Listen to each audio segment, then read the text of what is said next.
사순절 9일차 저에게 주시는 살아계신 하나님의 말씀은 마가복음 제4장 1절부터 20절까지의 말씀입니다. 이 말씀 가운데 10절부터 20절까지, 10절부터 20절까지만 함께 읽겠습니다. 예수께서 홀로 계실 때에 함께한 사람들이 12제자와 더불어 그 비유들에 대하여 물으니 이르시되 하나님 나라의 비밀을 너희에게는 주었으나 외인에게는 모든 것을 비유로 하나니 이는 그들로 보기는 보아도 알지 못하며 듣기는 들어도 깨닫지 못하게 하여 돌이켜 죄 사함을 얻지 못하게 하려 함이라 하시고 또 이르시되 너희가 이 비유를 알지 못할진대 어떻게 모든 비유를 알겠느냐. 뿌리는 자는 말씀을 뿌리는 것이라. 말씀이 길가에 뿌려졌다는 것은 이들을 가리킴이니 곧 말씀을 들었을 때에 사탄이 즉시 와서 그들에게 뿌려진 말씀을 빼앗는 것이요 또 이와 같이 돌밭에 뿌려졌다는 것은 이들을 가리킴이니 곧 말씀을 들을 때에 즉시 기쁨으로 받으나 그 속에 뿌리가 없어 잠깐 견디다가 말씀으로 인하여 환난이나 박해가 일어나는 때에는 곧 넘어지는 자요 또 어떤 이는 가시떨기에 뿌려진 자니 이들은 말씀을 듣기는 하되 세상의 염려와 재물의 유혹과 기타 욕심이 들어와 말씀을 막아 결실하지 못하게 되는 자요 좋은 땅에 뿌려졌다는 것은 곧 말씀을 듣고 받아 30배나 60배나 100배 결실을 하는 자니라. 아멘. 네, 사순절 9일째 아침을 맞이합니다. 사순 시작하면 저희가 특별 새벽 기도회를 진행하고 있고요. 그리고 말씀, 그날의 묵상 본문을 필사해보는 것이 좋겠다라고 하는 그 고민의 말씀도 드린 바가 있었습니다. 그렇게 말씀 묵상과 또 필사와 또 십자가로 돌아가라 도서를 함께 읽으면서 의미 있는 십자가의 계절을 맞이하시기를 축복합니다. 오늘 본문의 말씀은 더 이상의 설명과 필요가 없을 정도로 참 너무나 잘 알려진 말씀입니다. 씨 뿌리는 비유인데요. 씨가 4가지 밭에 떨어져서 어떤 결과를 내는지가 그 내용입니다.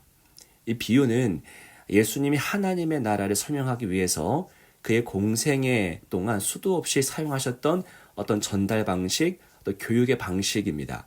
그러니까 보이지 않는 것, 잘 알려지지 않는 것을 눈에 보이는 것, 잘 알려진 것으로 빗대어서 설명하는 방식이죠. 오늘 본문의 비유는 비유 중의 비유, 비유의 시작이라고 할 수 있습니다. 먼저 이 비유의 포문을 열고 있는 첫 단어를 한번 보시기 바랍니다. 뭐라고 시작합니까? 오늘 본문 1절을 보시면, 3절을 보시면 들으라 라고 시작합니다. 헬라어 원문에도 아쿠에테로 시작하는데 이게 바로 들으라라고 하는 명령어입니다. 듣는다는 것은 어찌 보면 참 쉬운 일이죠. 지금도 여러분들은 저의 목소리를 듣고 계십니다. 가만히 있어도 할 수 있는 일처럼 보입니다. 사람들은 말하는 것을 적극적인 활동이라고 여기며 듣는 것은 소극적이다, 수동적이다 라고 여기고 있습니다. 하지만 여러분 잘 생각해보면 듣는 것 역시 참으로 적극적이며 능동적인 활동입니다. 다른 모든 소음을 제거해야만 이 특정한 소리를 들을 수 있기 때문이죠. 학생들이 하는 영어 듣기 평가를 생각해보면 이 듣는다고 하는 것이 얼마나 힘든 일인지 알 수 있습니다. 얼마 전에 첫째 아이가 학교에서 듣기 평가를 하는데 한 문제를 통째로 놓쳤다고 합니다. 왜 그런가 했더니 듣기 평가를 하던 중에 갑자기 점심 메뉴가 뭔지 궁금해졌다고 합니다. 그러니까 듣는 행위는 집중력을 요하는 너무나 중요한 적극적인 활동이라는 것이죠. 씨 뿌리는 자가 나옵니다. 그리고 이 씨가 4가지 밭에 떨어지죠. 어디입니까? 길가, 돌밭, 가시떨기, 그리고 좋은 밭입니다. 길가에 떨어져 있는 이 씨는요, 아예 자라기도 전에 새의 먹이가 됩니다. 돌밭에 떨어진 씨는 싹을 틔우긴 했으나 뿌리가 없어서 햇볕에 타 죽고 말죠. 그리고 가시떨기에 떨어진 씨는 좀 더 자랍니다. 하지만 가시에 짓눌려서 열매 맺지 못합니다. 마지막 좋은 땅에 떨어진 씨는 자라죠. 그래서 30배, 60배, 100배의 열매를 맺습니다. 그리고 9절에서 다시 한번 예수님은 귀 있는 자는 들으라, 들으라는 말씀으로 마무리하십니다. 예수님은 제자들에게 이 비유를 다시 설명해 주시죠. 씨는 무엇입니까? 씨는 말씀입니다. 그리고 이 말씀은 사람들의 영적인 상태에 따라서 그들의 영적 상태에 따라서 너무나 다른 결과로 이어집니다. 자, 저희는 이 말씀을 대할 때 보통 이렇게 질문을 하곤 합니다. 나는 어떤 맛인가? 우리 마음의 상태는 어떤가? 즉, 우리 내적인 상태에 집중했었습니다. 자, 오늘은 좀 다른 측면, 바로 이 씨에 대해서 집중해 보고자 합니다. 여러분, 이 씨앗은 무엇입니까? 앞서 말씀드렸지만 이 씨는 선포된 말씀입니다. 예수님이 선포한 말씀이 씨고요. 나아가서 예수님 자체가 이 씨앗 말씀이기도 하죠. 이 씨앗의 특징을 한번 생각해 보겠습니다. 이 씨앗은 지금 모든 곳에 떨어집니다. 길 위에도, 돌밭 위에도, 그리고 가시떨기에도, 또한 좋은 땅에도 떨어집니다. 그러니까 씨앗은 땅을 가리지 않습니다. 땅이 씨앗을 가릴 뿐이지요. 무슨 이야기입니까? 주님의 말씀은 모든 이들에게 선포됩니다. 그것을 수용하는 자들이나 거부하는 자들 모두에게 주님의 말씀은 예전에도 지금도 선포됩니다. 주님의 이 귀한 말씀은 종교인들에게도, 예수님의 가족에게도, 또 무리들에게도, 그리고 제자들에게도 선포되었습니다. 은혜라고 하는 것이죠. 거저 주십니다. 자, 모든 곳에 떨어졌다고 하는 것은 열매 맺지 못하는 곳에도 씨앗이 뿌려졌다는 것을 의미합니다. 다르게 말해서 낭비된 씨앗, 버려진 씨앗, 허비된 씨앗이 있었다는 사실입니다. 씨를 뿌리는 농부는 이 사실을 몰랐을까요? 내가 씨앗을 뿌리면 좋은 밭에만 떨어질 거야 라고 했을까요? 농부도 이 사실을 압니다. 그런데 농부는 계속 씨를 뿌리지요. 무엇을 위해서입니까? 좋은 땅에 떨어져서 열매를 맺게 될 사건을 바라보면서 씨앗을 뿌리는 것입니다. 허비하는 농부는 바로 하나님 아버지의 모습이기도 하죠. 하나님은 사랑을 허비하십니다. 자기의 사랑을 거부하는 사람, 내팽개치는 사람들에게도 사랑을 보여주십니다. 되돌려받지 못할 사랑도 기꺼이 행하시는 것이 아버지의 모습이죠. 하나님은 이 말씀이신 예수 그리스도를 이 땅에 보내십니다. 씨를 뿌리듯이 하나님은 예수님을 이 땅에 보내십니다. 하나님이 인간이 되신 사건입니다. 자, 비유적으로 말씀드리자면 엄청난 투자입니다. 하나님이 인간이 되셔서 이 땅에 오셨다면 우리는 무엇을 기대할 수 있을까요? 온 땅 모든 사람들이 예수님을 반기면서 환호하면서 그 앞에 고개를 숙여 경배할 것이라고 우리는 예측할 수 있습니다. 그런데 현실은 어땠습니까? 하나님이 직접 이 땅에 오셨는데도 불구하고 이 땅은 그렇게 반응하지 못했습니다. 종교인들은 예수님을 거들떠보지도 않았고요. 예수님의 가족들은 그분을 미쳤다고 여겼고, 따랐던 무리는 대개 눈앞의 기적이나 유익들 때문에 주님을 따랐습니다. 예수님의 그 소수의 제자들만이 예수님을 인정하며 따랐던 것이지요. 여러분, 이 정도면 허비 아닙니까? 하나님이 이 땅에 오셨는데 그 몇 명의 제자들만 예수님을 인정합니다. 허비입니다. 하나님의 아들이 이 땅을 위해서 인간으로 오셨는데 거둔 것은 얼마 되지 않습니다. 그런데 하나님 아버지는 이런 허비를 감행하십니다. 기꺼이 허비하십니다. 예수님은 자신이 길가, 돌밭, 가시떨기 이런 곳에 떨어질 것을 아시면서도 이 땅에 오신 겁니다. 예수님은 자기 자신을 허비하시고 온전히 내어주십니다. 이게 예수님의 은혜죠. 한층 더 내려가 볼까요? 이 씨앗은 만능이 아닙니다. 뿌려질 때마다 열매를 맺는 것이 아닙니다. 이 씨앗은 언제 어디서나 강력한 능력을 보이는 것이 아니었죠. 이 씨앗은 너무나 작습니다. 그리고 연약합니다. 이 씨앗은 새들의 먹잇감이 되기도 하고 햇볕에 타 죽기도 하고 자라다가 가시에 찔려 죽기도 합니다. 자, 보십시오. 예수님이 바로 이와 같은 씨앗인데요.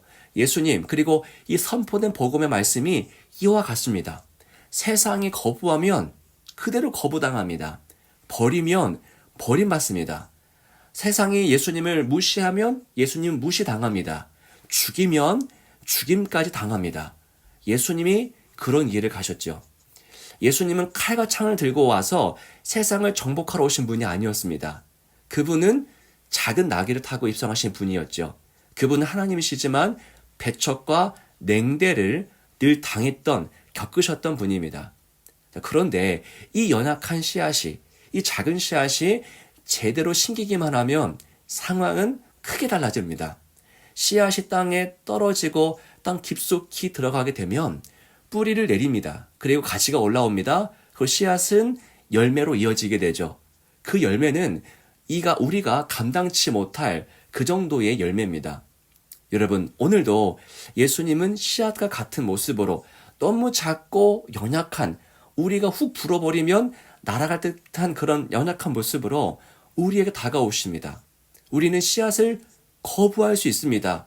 우리는 씨앗을 빗자루로 쓸어버릴 수도 있습니다. 하지만 오늘 20절의 말씀처럼 그 씨앗을 받아들이는 자에게는 이 작고 연약한 씨앗이 일하기 시작하죠. 가히 우리가 감당치 못할 정도로 놀랍게 일합니다. 무엇이 반응하는 것입니까? 오늘 말씀을 보십시오. 먼저 나오는 이 세 가지 밭을 보시면 공통점이 있는데요. 모든 세 가지 밭마다 언급될 때마다 이런 말씀이 있습니다. 15절에 들었을 때에입니다. 그리고 16절에도 들을 때에 기록되어 있죠. 18절에도 듣기는 하되, 공통점이 무엇입니까? 이 나머지 세 개의 밭들도 말씀을 들었다라는 거예요. 그런데 그것뿐입니다. 그 이후의 과정이 없어요. 그런데 열매를 맺은 땅은 무엇이 다릅니까? 20절 한번 보십시오. 20절 말씀 보시면 좋은 땅에 뿌려졌다는 것은 곧 말씀을 듣고 받아 라고 합니다. 두 가지 단어가 보이죠. 이들은 말씀을 들었고요. 뿐만 아니라 그 말씀을 받았다, 받아들였다, 수용했다라는 이야기입니다. 이것이 진정한 들음입니다. 받았다고 하는 것은 말씀을 좋아했다, 말씀을 환영했다라는 겁니다. 그러니까 말씀을 좋아하는 것, 말씀을 환영하는 것, 이게 무엇입니까? 이게 말씀 묵상이지요. 그리고 말씀 묵상을 어떤 분들은 숙제로 여깁니다. 근데 그건 묵상 아닙니다. 묵상은 말씀 자체를 내 취미처럼 즐겁게 여기는 것, 달콤하게 하는 것입니다. 시편 1장 2절은 이렇게 말씀하시죠. 오직 여호와 율법을 즐거워하여 율법을 주야로 묵상하는도다. 예, 열심히 하는 자는요, 즐겁게 하는 자를 이기지 못한다고 하죠. 말씀을 즐거워하고 그 묵상한 것을 주야로 누리는 것이 참된 묵상입니다. 여러분, 이렇게 말씀 앞에 나아가 듣고 받아들이는 삶, 이런 자에게 하나님의 말씀은 비로소 능력이 됩니다. 여러분, 우리에게는 크고 많은 것이 필요한 게 절대 아닙니다. 우리에게 필요한 것은요, 이 말씀의 작은 씨앗, 이 하나면 우리는 충분한 것이죠. 그 말씀이 없어서 우리는 메말라 가는 겁니다. 여러분, 그 귀한 말씀의 씨앗, 그 작은 것 하나가 우리 개인과 가정, 교회와 그 더 큰 공동체를 충분하게 변화시킬 수 있을 것입니다. 그 말씀 앞에 나아가 말씀 앞에 반응하는 저와 여러분의 삶이 되시기를 축복합니다. 기도하겠습니다. 배척하면 쫓겨나셨고 때리면 맞으셨으며 죽이면 죽으셨던 예수님, 주님은 죽임당하신 어린 양이십니다. 우리는 다른 거 필요하지 않습니다. 주님이면 됩니다. 주님이면 만족합니다. 그 귀한 말씀의 작은 씨앗, 우리 삶 속에서 하나님의 능력이 될 그 씨앗을 환영합니다. 모든 믿는 자에게 구원을 주시는 하나님의 능력을 경험하는 인생이 되게 하옵소서. 잠들지 않기를, 나태해지지 않기를 원합니다. 주님, 우리에게 오셔서 말씀하시고 말씀 앞에 반응하는 30배, 60배, 100배 열매를 맺는 귀한 삶이 되도록 은혜를 베풀어 주옵소서. 주 예수 그리스도 이름으로 간절히 기도하옵나이다. 아멘.